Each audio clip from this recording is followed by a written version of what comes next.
Welcome to Bible Words.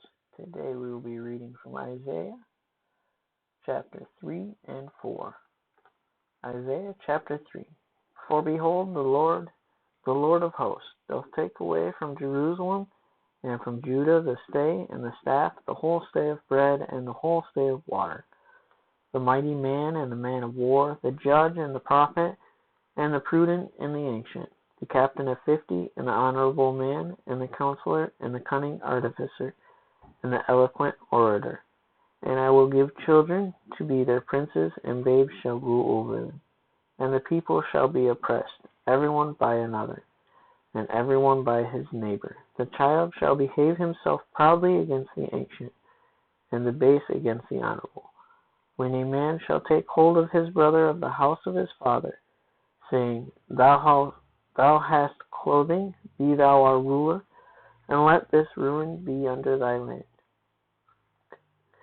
In that day shall he swear, saying, I will not be a healer, for in my house is neither bread nor clothing. Make me not a ruler of the people. For Jerusalem is ruined, and Judah is fallen, because their tongue and their doings are against the Lord, to provoke the eyes of his glory. The show of their countenance doth witness against them, and they declare their sin as Sodom. They hide it not. Woe unto their soul, for they have rewarded evil unto themselves. Say ye to the righteous, that it shall be well with him, for they shall eat the fruit of their doings. Woe unto the wicked, it shall be ill with him, for the reward of his hands shall be given him. As for my people, children are their oppressors, and women rule over them. O my people, they which lead thee cause thee to err, and destroy the way of thy path. The Lord standeth up to plead, and standeth to judge the people. The Lord will enter into judgment with the ancients of his people, and the princes thereof. For ye have eaten up the vineyard, the spoil of the poor is in your houses. What mean ye that ye beat my people to pieces, and grind the faces of the floor, saith the Lord God of hosts.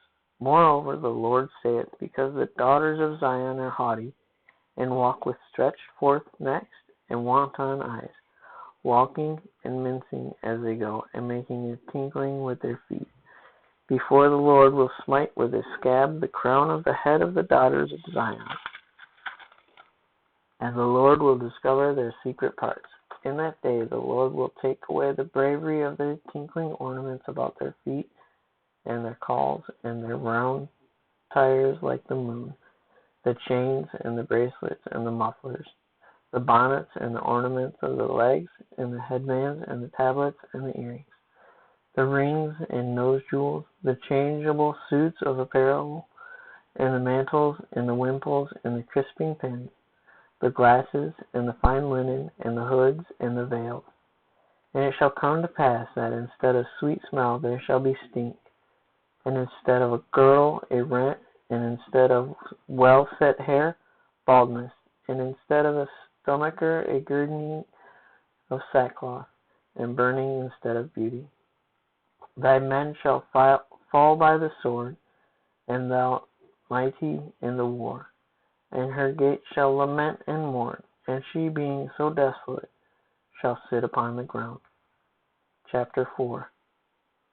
And in that day 7 women shall take hold of one man, saying, We will eat our own bread, and wear our own apparel. Only let us be called by thy name to take away our reproach. In that day shall the branch of the Lord be beautiful and glorious, and the fruit of the earth shall be excellent and comely for them that are escaped of Israel. And it shall come to pass that he that is left in Zion, and he that remaineth in Jerusalem, shall be called holy, even every one that is written among the living in Jerusalem.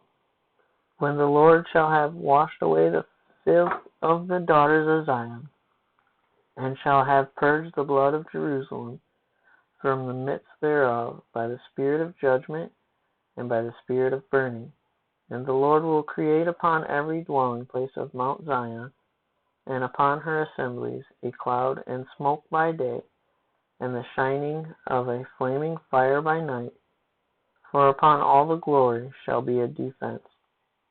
And there shall be a tabernacle for a shadow in the daytime from the heat, and for a place of refuge, and for a covert from storm and from rain.